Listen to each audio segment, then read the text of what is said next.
1 from Mannheim, outbound 33 minutes to 390.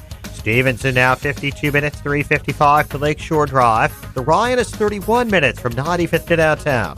I-57, 25 minutes, I-80 to the Merge, Bishopford 34. Northbound Tri-State delays are in pockets from 95th to the Hinsdale Oasis, then from the Reagan Tollway to the Grand Avenue Curve. Northbound Lakeshore Drive, the exit of Randolph is closed. Police activity. I'm Jim Talamonte on AM 560, The Answer.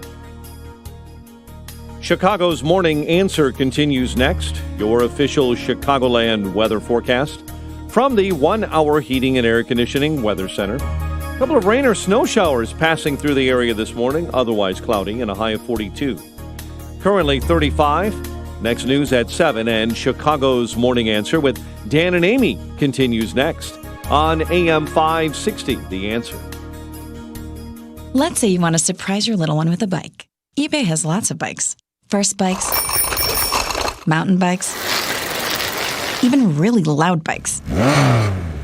Check eBay and you'll always find an unmatched selection at a price you'll love. Only the biggest stories, only the biggest guests, and only the biggest opinions. This is AM 560, The Answer. Top of the morning, Dan and Amy, and the impeachment hearings continue in earnest today. We'll see if President Trump is inclined to live tweet. I hope not. Jennifer Williams, Vice President Pence's assistant, she'll be up there. She works for the State Department, and she was actually on the phone call, right? The infamous phone call, so I want to hear from her. And Vindman was on the phone call, too. They'll be testifying together. We've talked before about, per the transcript, some of the problems that Democrats may have with Vindman's testimony. Byron York has memorialized that well at the Washington Examiner. But I hope you're well rested, because they're going to be plowing through 9 witnesses in 3 days. Well, they're on the clock. They want to beat the Thanksgiving deadline? Well, they want to beat the release of the Inspector General report on FISA court abuses. They want to beat the release of the Durham report. They got to get this thing moving along. For more on this topic, we're pleased to be joined by Freddy Gray, deputy editor of the Spectator, editor for Spectator USA, and host of the Americano podcast. Freddy, thanks for being with us. Appreciate it. Good to be with you. So there was the suggestion so far that, these State Department diplomats, they've afforded themselves well. Yovanovitch and Kent and Taylor, they present themselves as, reasonable, careerist-type people. And President Trump has, treated them poorly, both on Twitter and generally. They were just trying to do their job, and they have some legitimate concerns that were raised. And so forget the bluster of an Adam Schiff and forget the bluster of a President Trump and just focus on the four corners of what these individuals have to say. And if we do that, what do we have? Well, it's certainly true that some of these state officials don't seem like kind of crazy never-Trumpers, and it's unfair to always tarnish them as being so. They're just trying to do their job, and President Trump is admittedly a crazy president, and a lot of the ways in which he operates are confusing to people. But I still think overall that the impeachment hearings are, I don't approve of everything Trump tweets, but I thought he got it bang on when he just tweeted boring in capital letters. I can see already the viewerships are tumbling from day 2. It was down 1 million. I just think it's quite an arcane story that's difficult to follow. And a lot of people are thinking, of all the things to impeach a president over, is this really it? Yeah, and the other thing, too, just staying on that thread for a minute, I just want, trying to work the logic of this a little bit. If these are all nonpartisan actors steeped in the wages of statecraft, as we're told, that's their sole collective focus, in complicated, corrupt places, which is how they've described Ukraine, then why would they jeopardize a deal after a relatively short delay of 55 days in remittance of the military aid, after years of trying to get agreement from the White House, the previous White House in particular, on military aid? Why would they do that? So we're supposed to believe they would do that. They would scuttle that deal, potentially. They would jeopardize it because of their personal honor and constitutional allegiance. So they've dealt in the vagaries of geopolitics for decades, but this was so far afield that they had to draw a line here for God and country.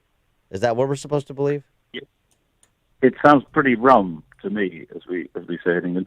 I think there's a lot of things that don't really add up. I mean, a lot of people are very excited about the Sondland testimony, but the thing about him is that he supposedly had this sort of volte-face in which he ended up admitting that there was a quid pro quo. But it seems to me, reading the transcripts, it looks like the quid pro quo he admitted to was exactly what the Trump team have said all along, which is that it was, aid in return for a clean-up of corruption, and that I think everybody would agree was a good thing. Is this captured anyone's attention, across the pond where you live? Are people watching this? Are they just getting highlights?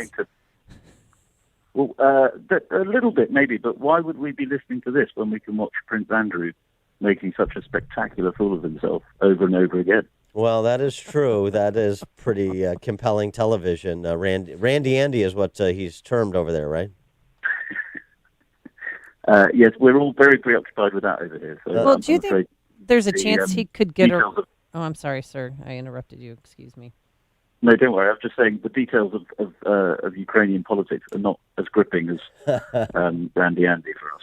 Well, the believability of this guy, and it was, worse than a car crash, really, his interview. And I know that his publicist was resigned probably before he got fired. But why in the world would he even go on? He didn't say anything about the victims. He said that he went to, Jeffrey Epstein's house so that he could break off their relationship because he was a convicted child molester.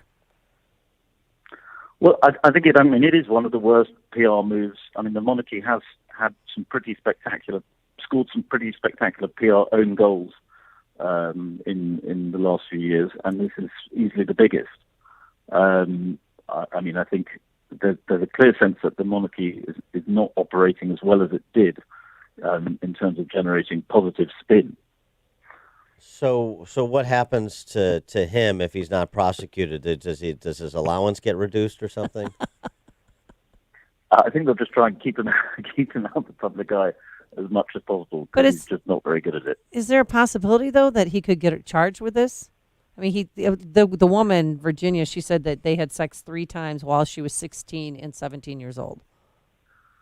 Well, I mean, I think that's going to be hard to prove either way, and so I can't see any conviction coming. I suppose the only way in which, from a royal perspective, the only way in which the interview went at all well was that he didn't directly incriminate himself, but he just embarrassed himself and made himself look stupid. That's a low bar. But if, with respect to the incident, it's one thing to deny. I don't remember ever meeting Virginia Roberts and so forth.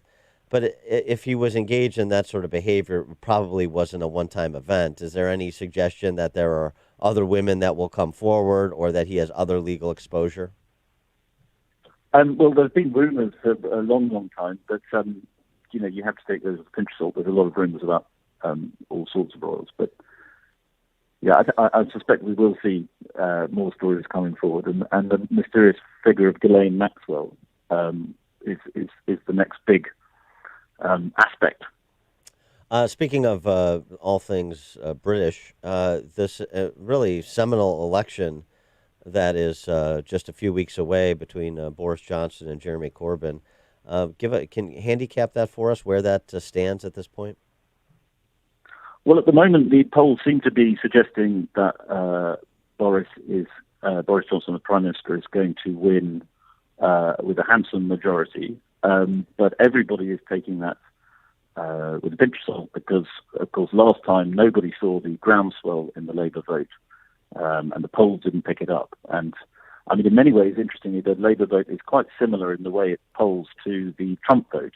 It seems to be insignificant, and then it just sort of swells up at certain moments. So nobody is discounting Corbyn quite yet, or nobody sensible is. Can you explain Jeremy Corbyn to us? Because, I mean, his overt anti-Semitism is sort of stunning.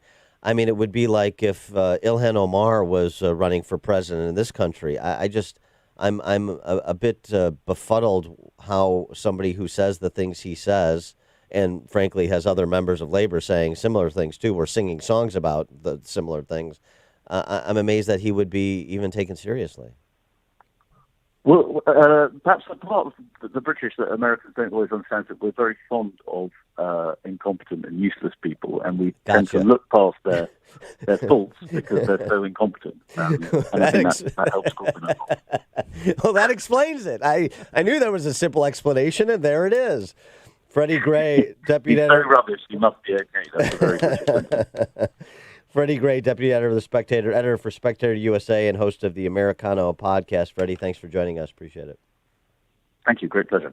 And he joined us on our turnkey.pro answer line. This is the morning show more Chicago radio listeners are choosing. This is Chicago's Morning Answer on AM 560. The Answer. The Lou Dobbs Financial Report is brought to you by Signature Bank, helping local businesses succeed. Visit signaturebank.bank for your commercial banking needs. I'm Lou Dobbs. T-Mobile names a new CEO. Yogurt sales in a November slump. An Austin, Texas brewery will be selling 99 packs of beer today. Those stories are next. Hi, this is Dennis Prager. It's been a big year for the Rational Bible, both volumes, Genesis and Exodus. They've been Amazon bestsellers since they were published. Writing these books is my life's work. Many of those who have read the books have called them life-changing. CEOs are now giving the books to their employees as gifts. At a recent event in Dallas, the president of a local company purchased over 500 copies of the Rational Bible Exodus to give to her employees. Regardless of your religious beliefs, or even if you don't have any, I believe it's so important that these books be read. I've asked the folks in the Prager store to give all companies that are buying at least 24 books a 50% discount on autographed copies of the Rational Bible, Genesis, and Exodus. If you're looking for a holiday gift for your employees or clients, go to pragerstore.com and click the banner that says corporate discounts. Whatever someone's religious beliefs, they will enjoy these powerful books. Go to pragerstore.com. T-Mobile today announced Mike Sievert becomes its next CEO in May of next